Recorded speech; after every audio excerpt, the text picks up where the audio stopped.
আসসালামু আলাইকুম। News desk এইচডিতে আপনাদেরকে স্বাগতম। শুরুতে জানিয়ে দেব আন্তর্জাতিক খবরের প্রধান সংবাদ শিরোনাম। গাজা ইসরায়েলি হামলায় একদিনে নিহত ৬৬ হামলা হয়েছে পোস্ট অফিসেও। যুক্তরাষ্ট্রের ক্ষেপণাস্ত্র দিয়ে রাশিয়ায় হামলা করা ইউক্রেনকে তীব্র সমালোচনা ট্রাম্পের। সিরিয়ার রাষ্ট্র ব্যবস্থায় পুরো নিয়ন্ত্রণ প্রতিষ্ঠার চেষ্টায় হায়াত তাহরির আল শাম। এতক্ষণ শুনলেন সংবাদ শিরোনাম, এখন জানিয়ে দেব বিস্তারিত। আমাদের চ্যানেলের ভিডিও যদি আপনাদের ভালো লেগে থাকে অবশ্যই সাবস্ক্রাইব করবেন এবং নিত্য নতুন ভিডিও পাওয়ার জন্য বেল বাটন বাজিয়ে দিন। গাজা ইসরায়েলি হামলায় একদিনে নিহত ৬৬ হামলা হয়েছে পোস্ট অফিসেও। ফিলিস্তিনের গাজা উপত্যকায় একটি পোস্ট অফিসে হামলা চালিয়েছে ইসরায়েল। এতে অন্তত ৩০ জন নিহত হয়েছেন, আহত হয়েছেন আরও ৫০ জন। এ নিয়ে গতকাল বৃহস্পতিবার গাজায় ইসরায়েলি হামলায় একদিনে অন্তত ৬৬ জন নিহত হওয়ার খবর পাওয়া গেছে। স্থানীয় চিকিৎসাকর্মীদের বরাতে রয়টার্স জানিয়েছে গাজার নুসাইরাত শরণার্থী শিবিরে এক পোস্ট অফিসে হামলা চালিয়েছে ইসরায়েলি বাহিনী। ইসরায়েলের হামলা জেরে উদ্বাস্তু হওয়া পরিবারগুলো ওই পোস্ট অফিসে আশ্রয় নিয়েছিল। হামলার পাশের কয়েকটি বাড়িও ক্ষতিগ্রস্ত হয়েছে। এই হামলার বিষয়ে জানতে চাইলে ইসরায়েলি বাহিনী তাৎক্ষণিক কোনো প্রতিক্রিয়া জানায়নি। যুক্তরাষ্ট্রের ক্ষেপণাস্ত্র দিয়ে রাশিয়ায় হামলা করা ইউক্রেনকে তীব্র সমালোচনা ট্রাম্পের। যুক্তরাষ্ট্রের সরবরাহ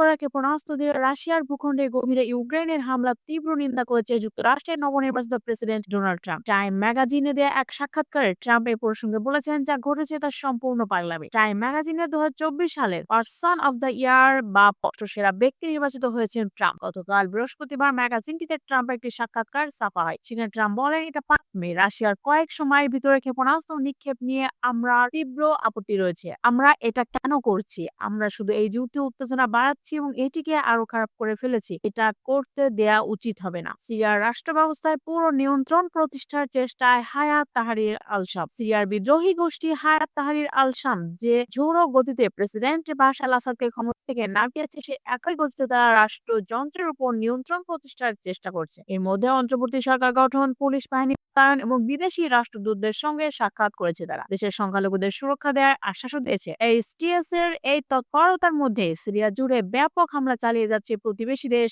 ইসরায়েল। এইচটিএস এর নেতৃত্বে বিদ্রোহীদের মাত্র ১২ দিনের অভিযানের মুখে গত রোববার দেশ ছেড়ে রাশিয়ায় চলে যান বাশার। এবার অন্তর্বর্তী সরকারের বিভিন্ন গুরুত্বপূর্ণ এইচটিএস ঘনিষ্ঠ আমলারা। প্রধানমন্ত্রী হন মোহাম্মদ আল বশির। গত সপ্তাহে তারা সিরিয়ার প্রত্যন্ত ইদলিব প্রদেশে এইচটিএস এর সরকার পরিচালনা করতেন। এই ইদলিব থেকে ২৭ নভেম্বর বিদ্রোহীদের অভিযান শুরু হয়।